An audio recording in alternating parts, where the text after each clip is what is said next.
देखो कल अपन पढ़े थे प्रतिरक्षी। प्रतिरक्षी का चित्र बनाया था, कैसा होता है, वाई के जैसा होता है।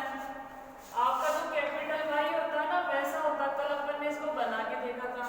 इसमें अपन ने देखे थे, इसमें एक हिंज क्षेत्र होता है, एक हल्की श्रृंखला होती है, एक भारी श्रृंखला होता है, कार्बोक्सिलिक समूह जुड़े होते हैं, ये सारा देखा था। आज देखेंगे अपन प्रतिरक्षी कितने प्रकार के होते हैं। तो आज का टॉपिक है प्रतिरक्षियों के प्रकार।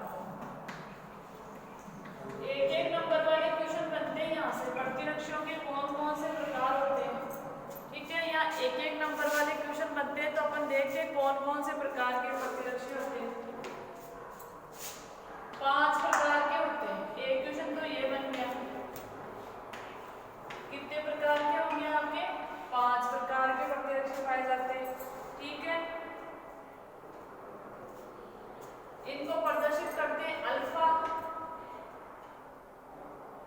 Gamma, delta. देखो डेल्टा ऐसे भी लिखते हैं और ऐसे आप हिंदी में लिख सकते हो, डेल्टा, एप्सिलॉन,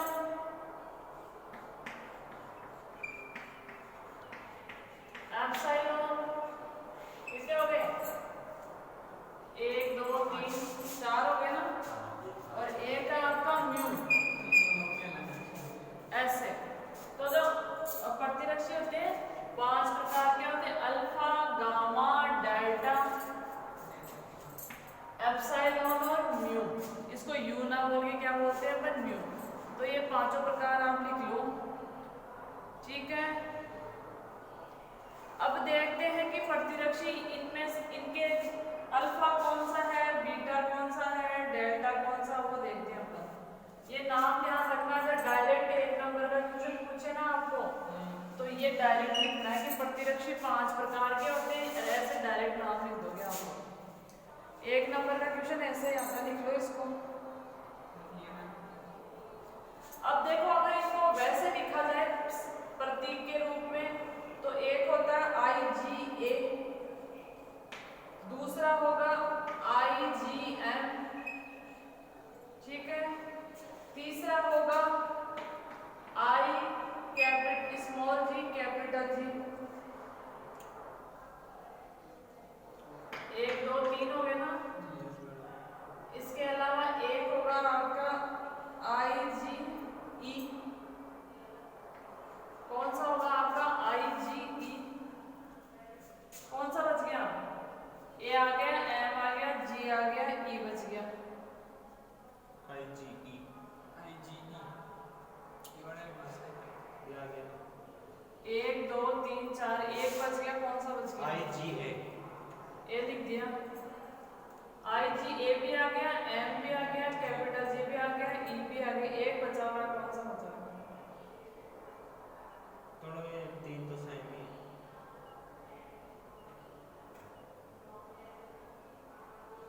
हाँ, एक IgD बच गया। ये है। कौन कौन से हैं? IG, देखो IgA, IgM, IgG, IgE और एक है आपका IgD। ये 5 प्रकार के प्रतिरक्षी पाए जाते हैं, जो इस प्रकार है आपके।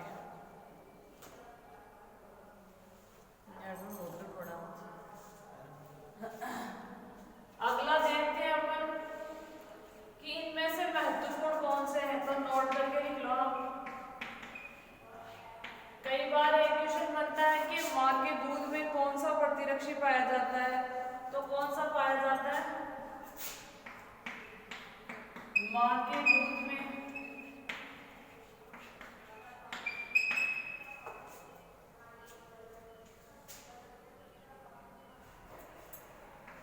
IgA प्रतिरक्षी पाया जाता है। IgA प्रतिरक्षी पाया जाता है। माँ के दूध में कौन सा पाया जाता है आपका? देखो अपन ने क्या देखा है कि प्रतिरक्षी 5 प्रकार के होते हैं, अल्फा, डेल्टा, गामा, एप्सिलॉन और म्यू। ठीक है, इसके अलावा IgA, M, G, E और D। इसके अलावा जो माँ का दूध होता है उसमें कौन सा प्रतिरक्षी पाया जाता है? IgA। ये इंपॉर्टेंट है। लिखो। जो प्लेसेंटा होता है, प्लेसेंटा जिससे मदर के शरीर से, माँ के शरीर से बच्चा अटैच होता है, उसको बोलते हैं अपन प्लेसेंटा। तो जो प्लेसेंटा होता है उसमें IgG होता है। कौन सा होता है आपके? IgG प्रतिरक्षी पाया जाता है, प्रतिरक्षी पाया जाता है। तो ये ध्यान रखना, कुछ छोटे छोटे क्वेश्चन बन रहे हैं आपके, इनको लिख लो आप लोग।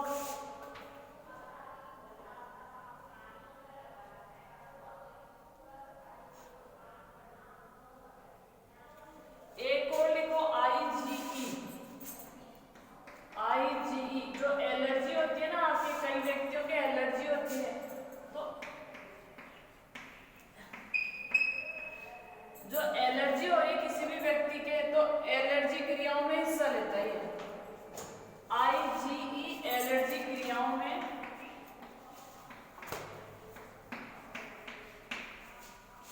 में हिस्सा लेगा। तो अपन ने देखे प्रतिरक्षी 5 प्रकार के होते हैं। कौन कौन से? अल्फा, गामा, डेल्टा, एप्सिलॉन और न्यू। इनके नाम है IgA, IgM, IgG, IgE और D। माँ के दूध में कौन सा होता है? IgA। प्लेसेंटा में पाया जाता है IgG।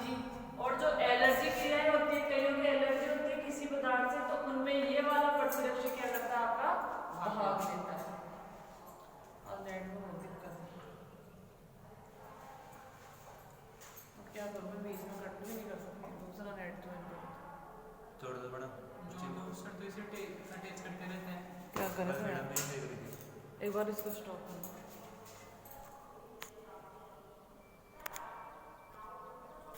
बीच वाले टच ही नहीं मार रहे। अब अपन देखते हैं आपका रक्त समूह। रक्त समूह देखो, इसको देखने से पहले अपन देखते हैं कि जो रक्त होता है उसमें क्या क्या होता है। यहाँ से एक एक नंबर की, वैसे अपन सेकंड चैप्टर में पढ़ चुके हैं, तो रक्त देखते हैं अपन एक बार। रक्त में क्या होगा? RBC होगी, WBC होगी और प्लेटलेट्स होगी। प्लेटलेट्स होगी। क्या क्या होंगे रक्त में? WBC, RBC और प्लेटलेट्स। RBC यानी लाल रक्त कणिकाएं, लाल रक्त कणिकाएं, इनको बोलते हैं अपन RBC। इनके कारण ही रक्त का रंग क्या होता है? आपका लाल होता है। इनके कारण ही रक्त का रंग कैसा होगा? आपका लाल होगा। ठीक है। इसके अलावा इनका जीवन काल होता है 120 दिन का। 120 दिन बाद ये मर जाती है और नई बनती रहती है जीवन काल। WBC इनको बोलते हैं श्वेत रक्त कणिकाएं। इनका कोई रंग नहीं होता है और ये क्या करती है? रोगों से लड़ती है। रोगों से कौन सी रक्त कणिकाएं लड़ती है? आपकी WBC। ठीक है। तो क्या होता है, बच्चों के माइंड में ये रहता है कि जिसके शरीर में ज्यादा WBC होगी तो वो ज्यादा रोगों से लड़ सकती है। ऐसा नहीं है। WBC की निश्चित मात्रा ही सही रहती है। अगर मात्रा बहुत ज्यादा बढ़ जाती है किसी व्यक्ति के शरीर में तो उसको कैंसर क्या हो जाता है? उसको कैंसर। ठीक है। जो प्लेटलेट्स है ये क्या करती है? रक्त का थक्का बनाने में सहायक होती है। रक्त का थक्का, अपने जैसे ही चोट लगती है थोड़ी देर में रक्त क्या हो जाता है? बहना बंद हो जाता है। तो उसका कारण क्या? आपके रक्त का थक्का बन जाना। तो उसमें कौन मदद करता है? आपके प्लेटलेट्स। तो ये तो था आपका रक्त। ठीक है। अब अपन देखेंगे रक्त समूह। अब देखो भाई, कौन कौन है? एक बार बोलना, सामने आना। देखें कौन है? ये कौन है भाई? कितने बच्चे हो? दिखाओ एक बार, सामने आओ।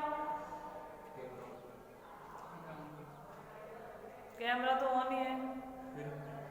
कितने बच्चे हो? एक ही दिख रहा है मुझे तो, बाकी गए क्या? आयुष, आयुष आओ, सारे आओ। देखे, ऑन करो कैमरा। कौन कौन बचा है?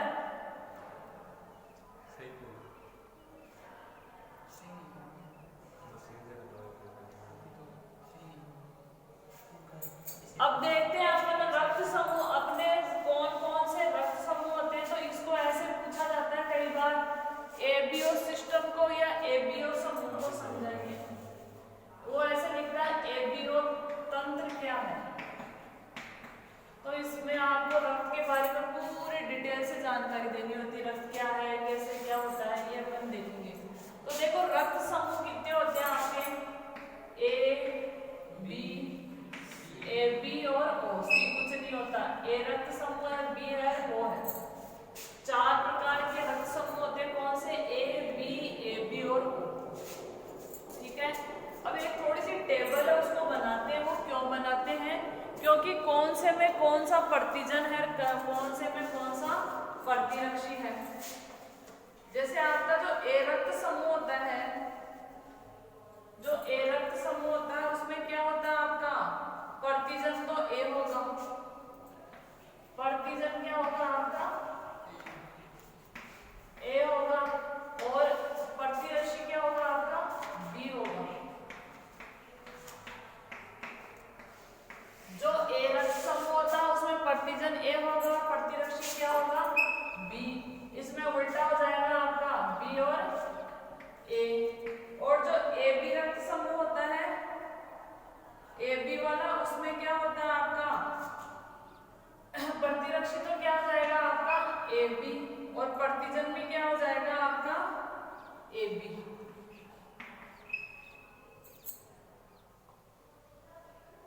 अब आपका ओ है, उसमें क्या होगा प्रतिरक्षी तो अनुपस्थित, और प्रतिजन तो अनुपस्थित, और प्रतिरक्षी क्या होगा आपका उपस्थित होता है। कौन सा होगा आपका, ए हो जाएगा और आपका बी हो जाएगा। ठीक है, अब देखो कुछ क्वेश्चन बनेंगे आपके, जैसे किसी का रक्त समूह ये है, किसी का ये है, किसको कौन सा रक्त समूह चढ़ाना चाहिए। यहाँ पे कुछ चीजें देखेंगे अपन, उसको आप अच्छे समझ लो। अपन ने देखा कि जो रक्त समूह होते हैं 4 प्रकार के होते हैं, ए बी और ओ। ठीक है, प्रतिजन किस में होगा, ए में क्या होगा, ए होगा, बी में बी होगा, ए बी में ए बी होगा। ठीक है, और इसमें प्रतिरक्षी क्या होगा, उल्टा हो जाएगा। ठीक है, ओ में प्रतिजन नहीं होगा, प्रतिरक्षी पाए जाएंगे। अब देखो यहाँ से छोटे छोटे क्वेश्चन बनते हैं। सर्वदाता समूह, सर्वदाता समूह मतलब ऐसा रक्त समूह जो सबको क्या करे, रक्त दे सकते हैं। तो सर्वदाता कौन होता है, ओ समूह। ओ सबको रक्त दे सकता है। ओ क्या करता है, सबको रक्त दे सकता है। अब है सर्वग्राही, दूसरा क्या हो जाएगा सर्वग्राही समूह, कौन है आपका ए बी। ए बी सबसे ले सकता है और ओ सबको दे सकता है। ओ क्या करता है, ओ से ही लेगा, ए बी सबसे ले सकता है, और दे किसको सकेगा आपको, ए बी को दे सकता है। ठीक है,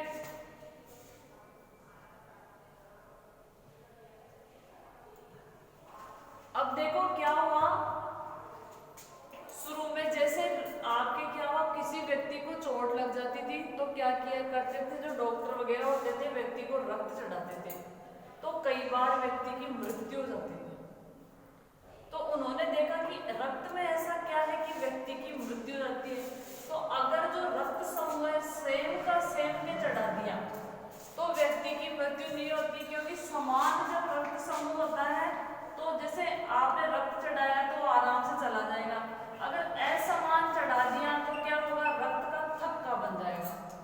जो आपके रक्त वाहिनियां वहां क्या बन जाएगा, रक्त का थक्का बन जाएगा और व्यक्ति की मृत्यु हो जाती है। ठीक है, समान में चढ़ाओगे तो रक्त का समूह, रक्त का क्या होगा, थक्का नहीं बनेगा। तो जो आपके वैज्ञानिक थे, साइंटिस्ट थे, उन्होंने देखा कि व्यक्ति की मृत्यु क्यों हो रही है, क्योंकि उसको क्या किया, असमान रक्त चढ़ा दिया। ठीक है, इस रक्त समूह की खोज होने के बाद इस समस्या का समाधान तो हो गया कि किसको कौन सा रक्त आपको समूह प्रतिस्थापित करना है। पर कई बार क्या होता था, समान रक्त समूह चढ़ाने के बावजूद भी व्यक्ति की बहुत कम चांसेस में क्या हो जाती थी, व्यक्ति की मृत्यु हो जाती थी। तो एक वैज्ञानिक था लैंड स्टीनर,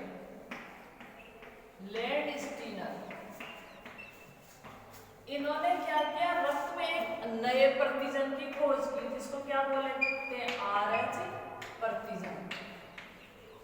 एक नए प्रतिजन की खोज की तो उन्होंने देखा कि जब समान रक्त समूह चढ़ाया जाता है तो ये जो प्रतिजन है ये कहाँ पाए जाते हैं, RBC में पाए जाते हैं। कहाँ पाए जाए, RBC के ऊपर। तो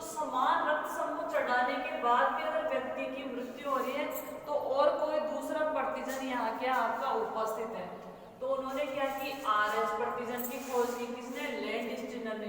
किसमें की? मकाका रिसस बंदर में। मकाका रिसस रिसस मंकी बोलते इसको, बंदर बोलो।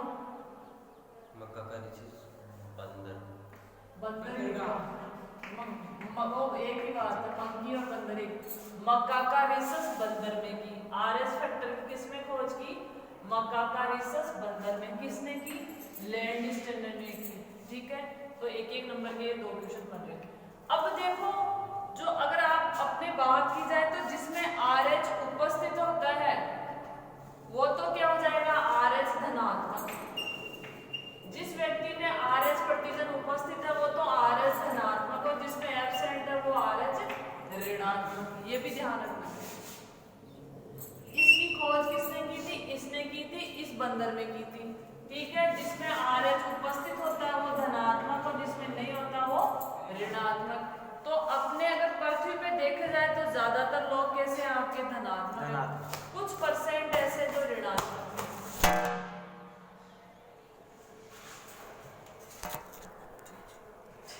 बंद हो गया? ठीक है, कुछ व्यक्ति ऐसे हैं जो क्या है आपके? ऋणात्मक भी है। तो अब अपन देखते हैं इसकी जो वंशागति होती है वो कैसे होती है, आरएच फैक्टर क्या है, ये सारा अपन देखेंगे। देखो, मानव होता है, उसमें जो एक प्रोटीन होती है, ठीक है, लाल रक्त कणिकाओं में एक प्रोटीन पाई जाती है। देखो, जो ये आरएच या जो प्रतिजन है, चाहे ए बी समूह का हो, चाहे ए का हो, चाहे बी का हो, ये जो प्रतिजन कहाँ पाए जाएंगे? लाल रक्त कणिकाओं में। ये ध्यान रखना, प्रतिजन कहाँ होते हैं? लाल रक्त कणिकाओं में पाए जाते हैं। प्रतिजन कहाँ होंगे आपके? लाल रक्त कणिकाओं में उपस्थित होंगे। ये चीज ध्यान रखना आपको। तो जब मकाका रिसस बंदर में डिस्कवर की तो देखा कि अपने दुनिया में 85% तक लोग कैसे थे? आरएच पॉजिटिव, और कितना बचा? 15% बोलते हैं, कई बार 13% लोग कैसे थे? आरएच ऋणात्मक। ठीक है, तो ये एक डिस्ट्रीब्यूशन है, इसको ध्यान रखना। आरएच क्या होता है? एक अन्य प्रतिजन होता है जो लाल रक्त कणिकाओं में पाया जाता है, और लैंडस्टीनर इसको मकाका रिसस बंदर में क्या किया था? इसको खोज जाता। ठीक है, अब देखते हैं ये काम कब आएगा। देखो, मैंने क्या कहा था? समान रक्त समूह चढ़ाने के बावजूद भी कई बार व्यक्तियों की मृत्यु जाती है। अब जब भी ब्लड चढ़ाया जाता है तो सबसे पहले रक्त समूह देखते हैं। सबसे पहले क्या करेंगे? रक्त समूह को देखिए। भाई, आप कभी भी ब्लड देने जाते हो, किसी के चढ़ाता तो बोलते हैं ना इसका मिल रहा है, इसका चढ़ा दो। मिलान क्या करते हैं? वो प्रतिजन। पहले तो रक्त समूह का मिलान करेंगे और फिर आरएच फैक्टर को देखेंगे कि कौन सा आरएच उपस्थित है। ठीक है, अब यहाँ से एक अच्छा क्वेश्चन है, बहुत अच्छा क्वेश्चन है, वो पूछा जाता है। इरिथ्रोब्लास्टोफिटेलिस एक बीमारी का नाम है, तो इसको देख लो आप। इसको हिंदी में बोलते हैं रक्ताणुकोरकता। दोनों नाम ध्यान रखने के लिए इंग्लिश नाम से पूछता है, रक्ताणुकोरकता। और इसका दूसरा नाम है इरिथ्रोब्लास्टोफिटेलिस। दोनों नाम रखने, इरिथ्रोब्लास्टोफिटेलिस। फिटेस का मतलब होता है जो बच्चा होता है पेट में, उसमें तो फिटेलिस ये बीमारी का नाम है। इसमें होता क्या है वो अपन डिटेल से देखेंगे। इरिथ्रोब्लास्टोफिटेलिस क्या होती है? देखो, इसमें होगा क्या? अगर किसी में कोई व्यक्ति ऐसा है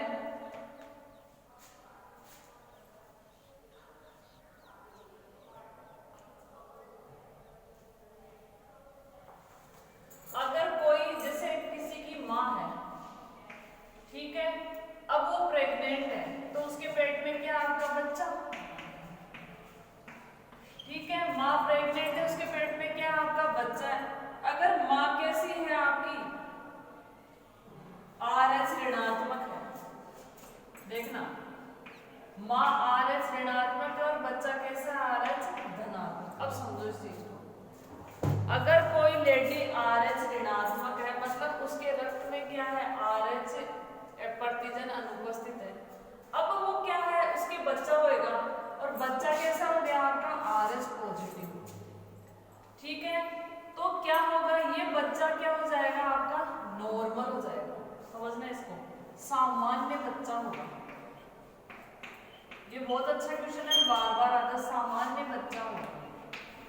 दोबारा बताती हूँ, अगर कोई माँ तो RH ऋणात्मक है और उसके पेट में जो बच्चा है वो RH धनात्मक है, तो वो बच्चा सामान्य पैदा होगा।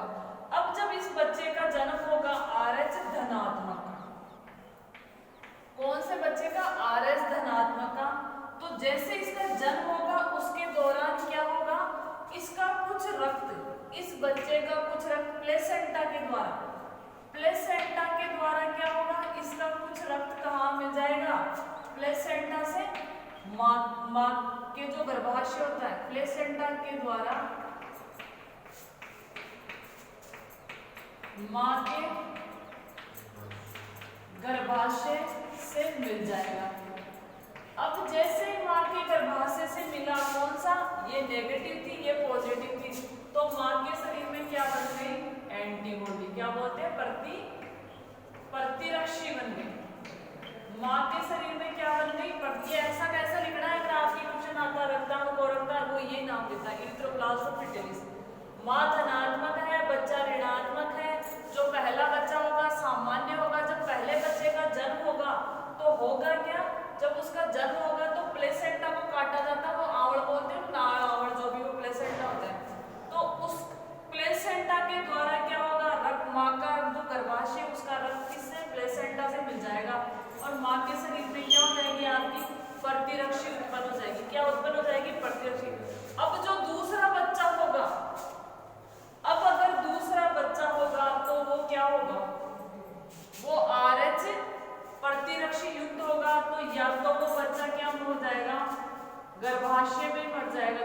पहले बच्चे में कुछ गड़बड़ नहीं होगी, गर्भाशय में ही मर जाएगा। एक चीज तो ये हो सकती है। दूसरी कंडीशन, अगर वो जन्म गया तो कैसा होगा? उसमें क्या हो जाएगा? एनीमिया। एनीमिया का मतलब होता है रक्त की कमी, रक्त की कमी। ठीक है, दो रीजन। तीसरा क्या हो सकता है? उसके पीलिया हो सकता है, जॉन्डिस, उसके पीलिया हो सकता है। तीसरा क्या हो सकता है? उसके या तो गर्भ में पड़ जाएगा, एनीमिया हो जाएगा, या पीलिया हो जाएगा। इस समस्या के समाधान के लिए क्या किया जाता है? आपके जैसे ही पहले बच्चे का जन्म हुआ है उसके 72 घंटे के दौरान एक इंजेक्शन लगाया जाता है, जिससे क्या होगा? इसका जो रक्त है, इसका रक्त मिलेगा नहीं और जो अगला बच्चा है वो नॉर्मल हो जाएगा। तो अपन को ये तो बात की बात है, अपन को ध्यान क्या रखना? माँ ऋणात्मक है, बच्चा धनात्मक है, तो पहला बच्चा सामान्य होगा, दूसरा बच्चा क्या होगा? क्यों असामान्य हो रहा है? क्योंकि जैसे ही बच्चे का जन्म हो रहा, प्लेसेंटा के द्वारा जो रक्त है माँ के गर्भाशय से मिल गया और क्या बन गई? आपकी एंटीबॉडी। ठीक है, तो दूसरा बच्चा या तो मर जाएगा, या उसके रक्त की कमी होगी, या पीलिया हो सकता है। ठीक है, तो इस समस्या की इस पूरी